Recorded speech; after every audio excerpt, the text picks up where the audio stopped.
nous allons aujourd'hui continuer notre cours sur Babylone, la troisième partie, et je vais essayer, avec la grâce de l'Éternel, de vous expliquer un peu comment fonctionne le principe et comment le monde fonctionne. Parce que le fonctionnement du monde n'est pas du tout un hasard. Les gens croient qu'ils vivent un peu selon leurs propres idées, leurs propres désirs, et ils ne se rendent absolument pas compte du tout qu'ils sont complètement contrôlés. Et pour ne pas être contrôlé dans le système du monde, il faut vraiment donc être attaché au Seigneur et quitter ce principe donc de Babylone. Je voudrais donc aujourd'hui parler de tout cela. Et vous avez vu que j'ai commencé à vous mettre, vous l'avez probablement vu, un partage d'écran avec l'affiche qui avait été créée à l'époque lorsqu'ils ont fait le Parlement européen à Strasbourg. Donc, je voudrais, en introduction, simplement en introduction, vous la remettre en ligne et vous commenter un peu de quoi il s'agit, parce que c'est très intéressant de comprendre comment toute nos sociétés fonctionnent. Et l'Europe, évidemment, a un pouvoir incroyable sur le monde entier, dans cette façon j'allais dire, de contrôler l'esprit et l'âme des gens, et même pire, le corps. Corps, âme, esprit complètement contrôlé. Je vais vous repartager l'image, et c'est une image qui existe depuis la création donc du Parlement européen. Et donc je vous remets cette image, je vous commente un peu cette image. Voilà, est-ce que vous la voyez? C'est OK? Si vous la voyez, vous me faites juste un petit OK, voilà, d'accord. Donc ce que vous voyez ici, c'est l'image centre. L'image centrale que vous voyez, c'est en fait l'image qui était conçue spécialement pour la construction du Parlement européen. Vous voyez que cette image est copiée, ils ont copié la tour de Babel, cette peinture extrêmement célèbre.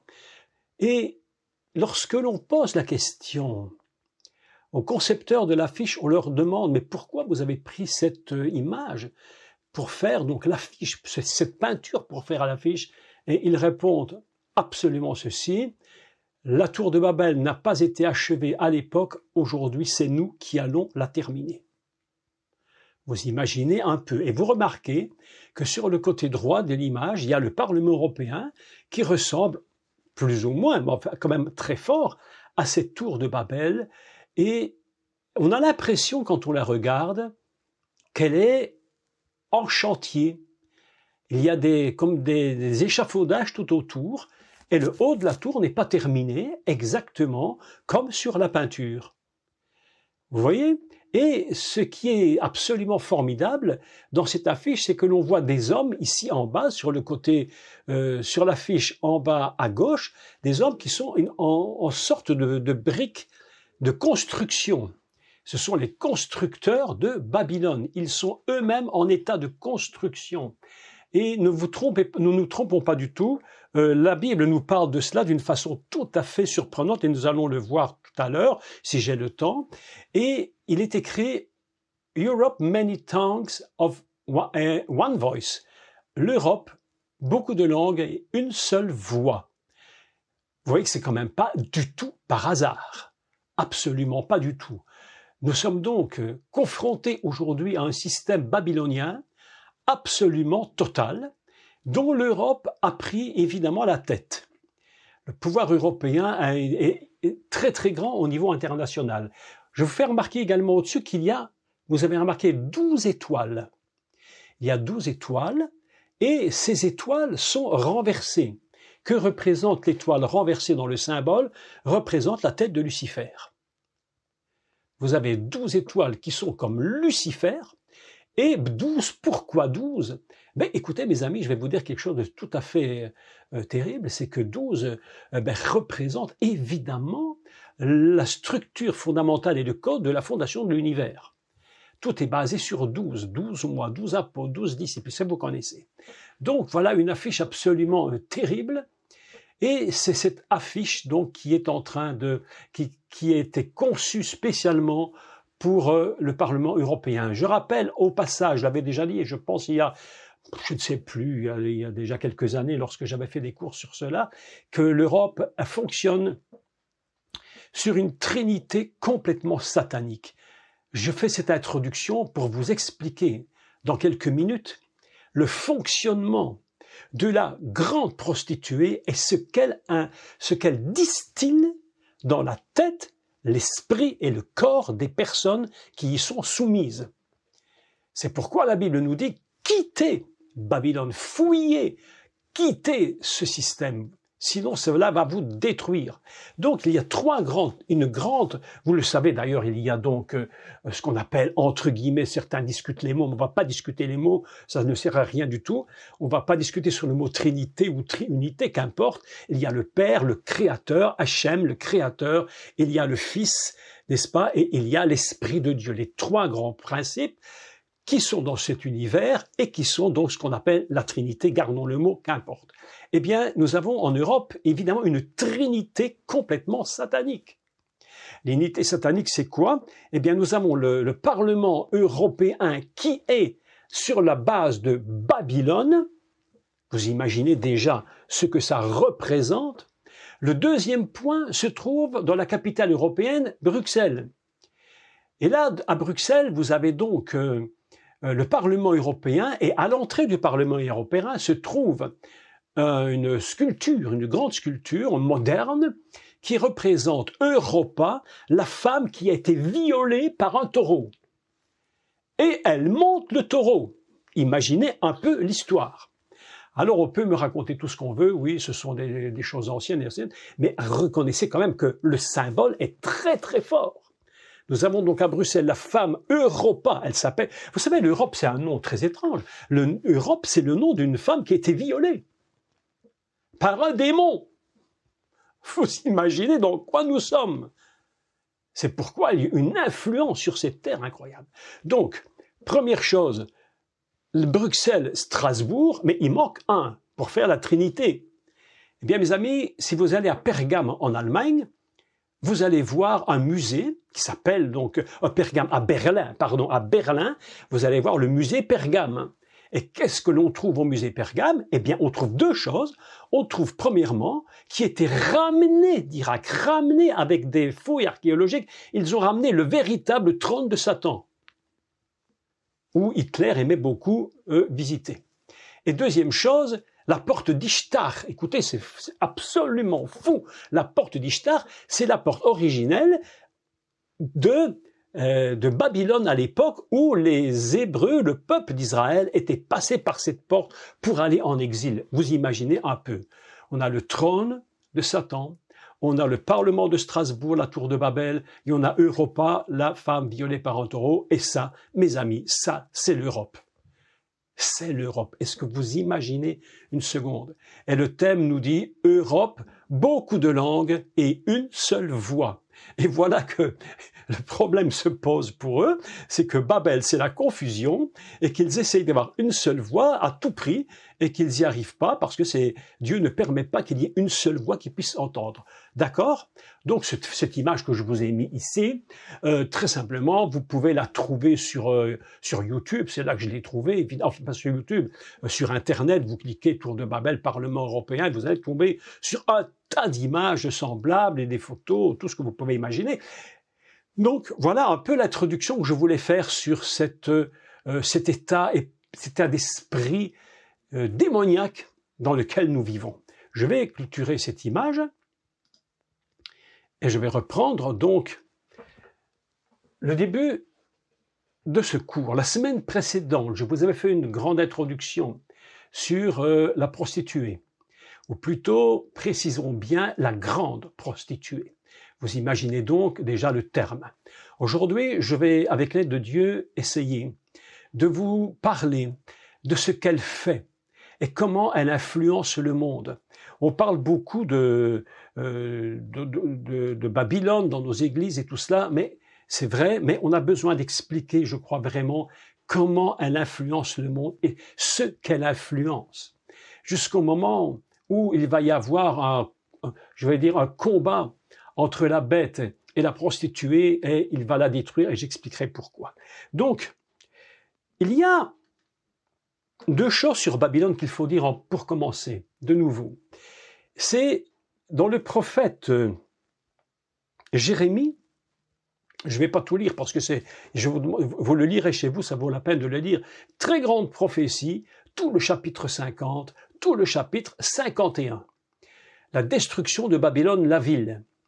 Donc, lorsque nous avons appris, nous savons que Babylone, la ville elle-même, la véritable ville, qui se trouve en Irak, a été détruite. Et la prophétie, Jérémie 50-51, parle de cela. Par contre, ce qui est absolument, j'allais dire, peut-être exagéré, mais indestructible jusqu'à un certain moment, c'est l'esprit de Babylone. Et vous allez voir que l'esprit, lui, il ne disparaît pas. Et même lorsque Babylone, dans le livre de l'Apocalypse, lorsqu'elle va être détruite par la bête, lorsque le 8e royaume va venir. Alors là, je vais expliquer cela plus tard. Il y a un 8e royaume qui en fait est tous les royaumes en même temps, un truc absolument incroyable, et l'esprit de Babylone va de nouveau être présent à travers la bête.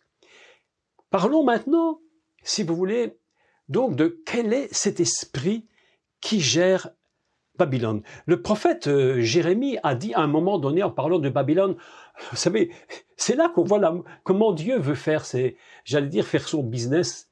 Il dit, j'ai voulu guérir cette ville, j'ai voulu guérir Babylone, mais il dit, Velon nirpata, Velon nirpata, elle est inguérissable. Mes amis, une ville, elle est inguérissable. On ne peut plus rien pour elle. On peut espérer, on peut croire et tout imaginer. Et s'il y a des prophéties qui sont dites concernant la restauration en mieux, ainsi, je vous dis, mes amis, la Bible nous dit non, elle est inguérissable. Velon nirpata, impossible de la guérir. Et Dieu dit, je vais mettre mon jugement sur cette ville. Autrement dit, il y a deux choses dans cette prophétie. Il y a le jugement de la ville de Babylone, et puis il y aura le jugement de l'esprit de Babylone, qui est aujourd'hui sur le monde et dont l'Europe a un pouvoir inimaginable. Vous avez vu aujourd'hui les comportements européens, et on parle de politique, parce qu'il est impossible de parler de Babylone si on ne parle pas de politique, puisque c'est purement politique et spirituel. Donc, voilà, nous allons ensemble lire et expliquer, je vais essayer de le faire aujourd'hui, que représente donc cette femme prostituée et ce qu'elle touche. La Bible nous dit que, ou plutôt je vais commencer autrement, qu'est-ce qu'une prostituée? Vous imaginez le niveau que Dieu donne à cet esprit qui est sur l'Europe. Qu'est-ce qu'une prostituée? C'est une femme, en fait, si vous prenez l'image type de la prostituée, qui ne sert qu'à donner du plaisir aux hommes. Elle ne sert qu'à ça. Ici, elle a un rôle absolument terrifiant. Elle va donner au monde une sorte de plaisir et où les gens vont finir par être accros de cette femme. La Bible nous dit clairement qu'elle est absolument magnifique, elle est parée de richesses. Alors, les richesses dont elle se pare sont absolument terribles. Je voudrais peut-être les lire avant, ça vaudrait la peine peut-être, voilà, pour vous montrer sur quoi cette femme va agir, cet esprit démoniaque va agir. Il va agir sur beaucoup de points. Nous allons, dans Apocalypse 18, nous avions donc dit la semaine précédente que les rois de la terre s'étaient livrés à elle pour la débauche. Il n'y a personne qui va avoir une prostituée sans débauche, ça n'existe pas. Ils se sont livrés à la débauche et voilà que nous apprenons qui elle est et ce qu'elle touche dans le monde entier. Et je lis. Alors, je vais d'abord faire les grandes lignes. D'accord? Les grandes lignes. Et puis je vous parlerai comment elle a pu arriver à gérer tout ce système et l'esprit qui l'anime. Et comment le monde entier est touché par cet esprit. Alors, les grands points, cet esprit de démon va s'accaparer. Je vais dire s'accaparer, pourquoi? Parce que, évidemment que sur cette terre, nous avons tous besoin de commerce. Nous avons besoin de la culture. Nous avons besoin d'un système artistique. Il y a de la musique, il y a du théâtre, il y a tout ce que vous voulez, du cinéma, il y a l'agriculture, il y a toutes ces choses, on en a besoin. Mais voilà que l'esprit Babylone va s'accaparer les choses. Et la première chose dont je vais vous parler, elle va s'accaparer du commerce et des finances. Il ne faut jamais être étonné, et nous allons voir ça, comment le système économique va s'effondrer. S'effondrer littéralement. Première chose, le commerce. Deuxième chose qu'on pourrait dire à partir du commerce, elle touche un système qui est complètement perverti et qui est la bourse. Les systèmes boursiers, il va toucher le système. Il y a dans ce système boursier mais une perversion immense. Des jeux de finances absolument trompeurs. Des gens ont complètement perdu des fortunes, d'autres se bâtissent des fortunes, un système pervers. Troisième chose, le domaine artistique est touché. Regardez le cinéma. Regardez tout ce qui se produit dans les théâtres. Il y a des choses bonnes, mais le système est perverti à l'extrême. On ne peut plus voir aujourd'hui au cinéma, il faut quand même le dire, le système artistique a été touché, on ne peut plus voir quasiment un film s'il n'y a pas de l'homosexualité. Est-ce que vous l'avez remarqué? Oui. C'est une perversion totale. L'autre jour, faisons une petite parenthèse amusante, hein, on est juste entre nous, on s'amuse, il faut parler un peu s'amusant, mais j'ai regardé le film qui m'a beaucoup fait rire. Les 2 premiers épisodes m'avaient tellement fait rire. Je parlais de ces, comment on appelle, les Tuches. Vous avez vu les Tuches peut-être? Vous n'avez pas vu les Tuches? C'est un drôle, d'un comique incroyable. J'ai tellement rigolé avec ça, cette famille complètement d'un niveau très bas qui se retrouve à Monaco, une histoire de fou. Et j'ai tellement rigolé, puis j'ai regardé le deuxième, et tout à coup, qu'est-ce que je vois? Il fallait absolument que ce système soit perverti en racontant une histoire d'homosexuel avec le fils. En regardant ça, je me suis dit, vraiment, l'esprit du diable touche absolument tous les systèmes, même le cinéma. Et nos enfants et notre société est complètement pervertie par cela. Et on rend ces choses-là complètement naturelles. Ça devient normal. Et si on dit qu'on n'est pas d'accord avec le système, eh bien c'est nous qui sommes les mauvais et les coupables. Je vous dis, le système culturel est complètement perverti.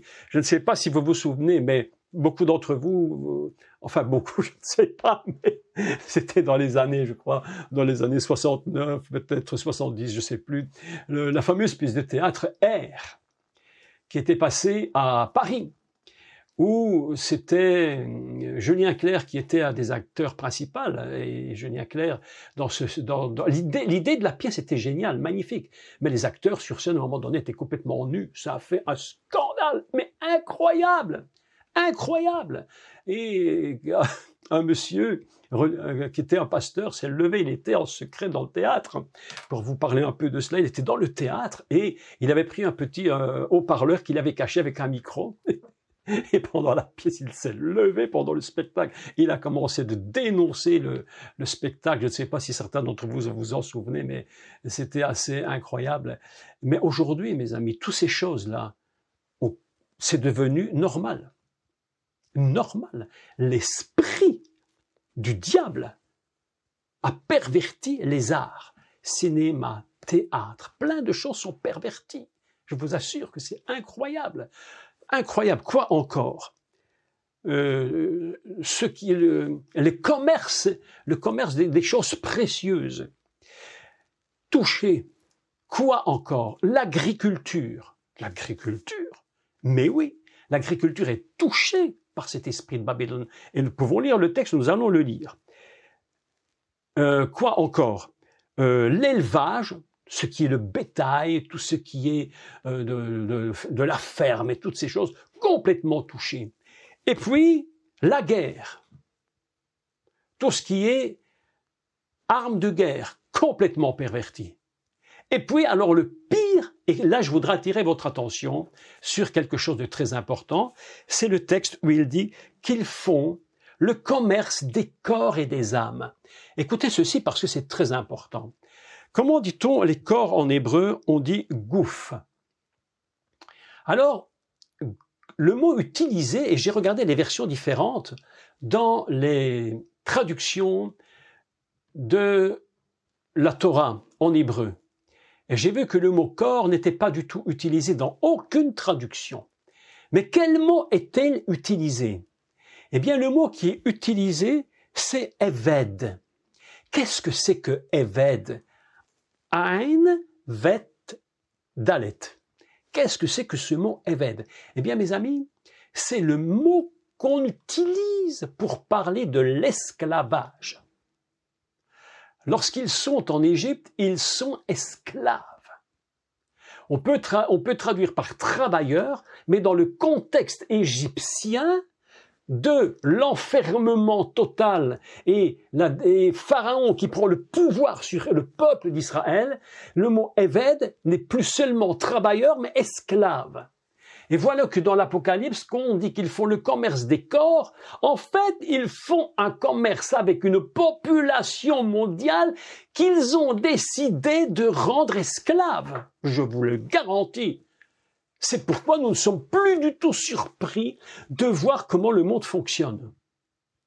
Et puis, la deuxième chose, c'est Nefesh Adam, c'est l'âme, la respiration adamique. Vous savez, c'est quelque chose de très intéressant. Nefesh, on pourrait traduire par une respiration de l'âme. Qu'est-ce que c'est qu'une respiration de l'âme? Vous savez, nous inspirons, en fait, nous inspirons ce qui est autour de nous. Et nous sommes dans un monde d'une perversité telle que le monde est en train de respirer. C'est comme s'il s'emplissait les poumons de toute cette perversion Babylone. Et c'est volontairement fait afin que les hommes soient complètement soumis à cet esprit démoniaque. C'est pourquoi la Bible dit « Fouillez ». Fouillez, ne participez pas à ces œuvres. Il est évident que vous et moi, nous avons besoin de manger, de boire et de faire nos... Bien entendu, c'est normal. Mais ne participons pas aux œuvres de Babylone. Parce que si nous y participons, nous devenons les esclaves de ce système.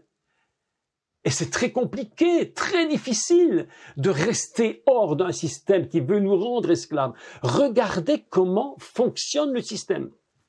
Depuis maintenant 2 ans et demi, 3 ans, comment le monde et les personnes, les humains, les adamiques, sont complètement devenus esclaves du système. Le monde n'arrive plus.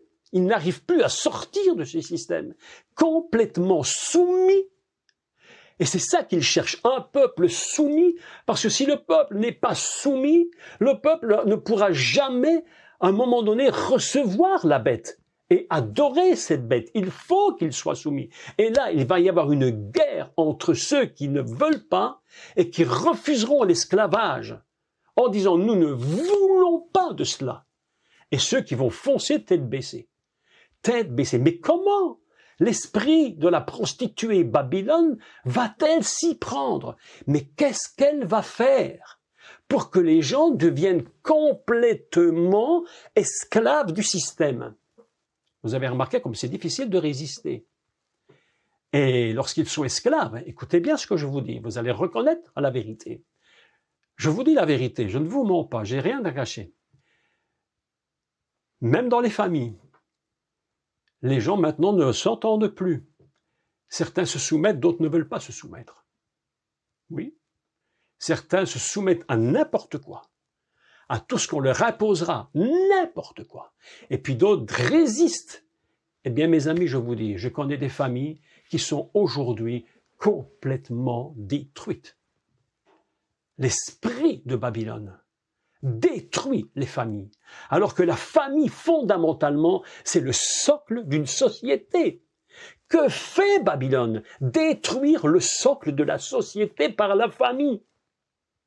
Et si vous n'êtes pas prudent, je vous assure que si vous ne l'êtes pas, vous pouvez être vous-même complètement, vos familles peuvent se briser et se détruire. Il faut être très très prudent. Écoutez maintenant. Donc, revenons simplement à ce qui est touché par cette prostituée, par l'esprit, comment tout est touché. Eh bien, lorsque le Babylone va s'écrouler, quelles sont les choses qui vont s'écrouler? Premièrement, la Bible nous dit dans 18,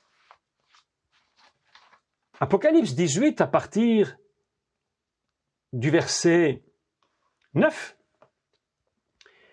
que la ville s'est écroulée et que tout le système, évidemment, s'écroule.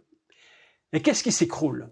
Eh bien, j'ai fait la petite liste, je vous la cite, vous pouvez la trouver. Elle est écrite simplement dans Apocalypse 18. L'or. Écoutez bien ceci. Vous savez que l'or, c'est quand même le matériau le plus précieux qui va déterminer, encore que maintenant ça a beaucoup changé, mais normalement qui détermine tout le principe financier. On va décider du nom, de la quantité de tonnes d'or d'un pays pour savoir quel est son produit intérieur et comment on va fonctionner. Les billets de banque, normalement, que vous avez, sont en relation avec la quantité d'or qui existe. Qu'est-ce qui va s'écrouler? La Bible nous dit l'or. L'or, les systèmes économiques meurent. L'argent, les pierres précieuses, tout ce qui a de la valeur extrême, les perles, tout ceci nous représente le système extrêmement perverti. Tout est touché. Le fin lin, les tissus précieux. Vous imaginez que même les tissus sont touchés. Le pourpre, la soie, c'est incroyable. Tout ce qu'il y a de plus précieux s'effondre. La soie, l'écarlate, tout ce qui est des tissus d'une grande valeur, tout est en train de s'écrouler. Tout va s'écrouler, mes amis, en 1 heure. La Bible nous dit tout ça en 1 heure va disparaître.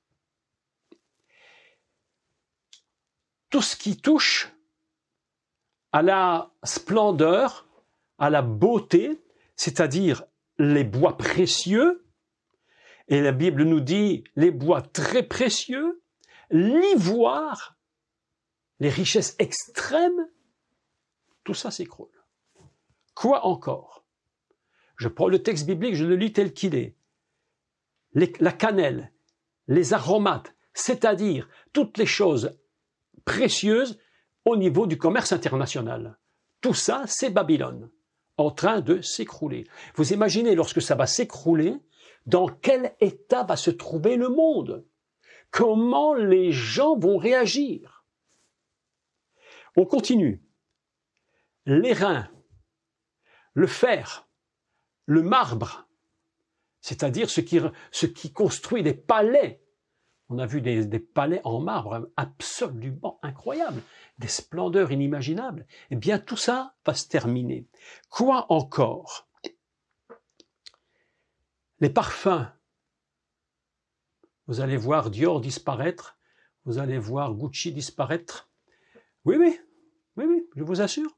Vous allez voir tous ces Pierre Cardin, tout ça, tissus précieux, toute cette mode va, et tout ces qu'on appelle la Fashion Week, tout ça va s'écrouler du jour au lendemain, terminé. Les grands parfumeurs internationaux qui vendent dans le monde entier. Regardez ce qui se passe en Russie aujourd'hui. Regardez ce qui se passe.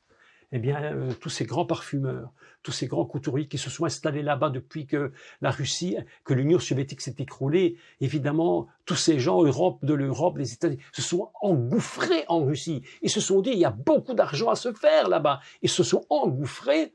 Mais aujourd'hui, avec cette guerre, tout est en train de s'écrouler. Les commerces ferment, les parfumeries ferment, les commerces ferment. Les Français sont dans la panique totale. Tous les gens qui sont là-bas sont dans la panique. Ils se disent, comment on va s'en sortir? Les parfums, la myrrhe, l'encens. L'encens, c'est très intéressant. Très intéressant le mot encens, parce que c'est quoi l'encens? À quoi sert de l'encens? Si vous réfléchissez un peu, l'encens, c'est le système qui permet l'adoration, l'idole, de faire des fumées d'adoration dans les églises. le système religieux va s'écrouler. Quelque chose va disparaître au niveau de la religion. Tout ça va disparaître en 1 heure. En 1 heure. Je continue parce que ce soir, je suis très négatif, mais je vous lis la Bible telle qu'elle dit, pour vous montrer et je vais vous expliquer comment. Quoi encore? Le commerce de vin va s'écrouler. Vous imaginez, mes amis, écoutez-moi, imaginez le pays qui produit le plus de vin au monde, c'est la France.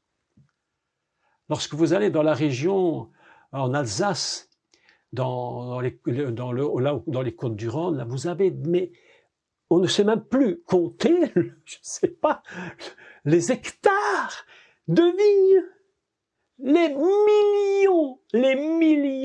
millions d'hectolitres de vin qui sortent de ces vignes. C'est un commerce pour des milliards. La Bible nous dit que le commerce du vin va s'écrouler. Terrible. L'huile, disparaître. La fine farine, l'agriculture, mes amis, l'agriculture va être touchée parce qu'il y a une perversion dans cette agriculture. Est-ce que vous avez remarqué, c'est une parenthèse, comment au niveau européen, comment soi-disant, et je dis soi-disant, on veut sauver l'agriculture en faisant, passez-moi l'expression, mais littéralement crever les petits agriculteurs au profit des immenses sociétés agricoles qui vont gérer absolument tout, les agriculteurs. Est-ce que vous savez qu'en France, il y a un nombre d'agriculteurs qui disparaît chaque année et même beaucoup se suicident? Ils ne peuvent plus continuer. L'agriculture est touchée par le système européen. Le blé, la fine farine, et puis l'élevage, les bœufs, les brebis, les chevaux, mes amis. Quand tout cela va s'écrouler, tu vas chercher pour trouver à manger la viande, tu ne trouveras plus. Je suis en train d'être extrêmement pessimiste. Mais que voulez-vous que je vous dise d'autre? Le système est terrible. Babylone, qui a cru être le summum de tout, en 1 heure, Dieu dit, j'en ai vraiment assez de ce système. Il faut le mettre à 0. Ce n'est plus possible. Il faut refaire autre chose. On ne peut plus continuer. Et alors, pour terminer, évidemment, les chars, c'est-à-dire tout ce qui roule, etc., la guerre et tout ce que vous pouvez, tout le système va être touché. Et maintenant, j'aimerais vous parler de l'influence. Pourquoi les gens vont... Nous autres, évidemment, nous pouvons être touchés par cela. Mais ceux qui ne croient pas du tout dans le Seigneur, en Dieu, pour eux, ça va être dramatique, épouvantable, parce qu'ils ne verront rien d'autre que ça. Quelle est l'influence de Babylone et de cette prostituée sur les personnes dans le monde? L'esprit de Babylone couvre les nations. Ce n'est pas seulement une partie du monde, c'est le monde entier qui est touché. Et c'est pourquoi je pense que l'Europe, notre Europe, elle a une influence absolument inimaginable au niveau international. Absolument incroyable. Écoutez ceci. Alors, je vous avais lu la fois précédente que cette prostituée, Babylone, elle avait séduit, il le dit clairement, tous les rois, ce qu'on appelle la royauté, Malchut, tous les rois, les dirigeants de la terre. Et que eux, par leur débauche, ont influencé tous les habitants de la terre. C'est comme boule de neige. Prostituer les rois, les peuples. Écoutez ceci. Et la Bible nous dit que... Je lis le texte, attendez. Voilà. On relit juste ce texte et j'explique.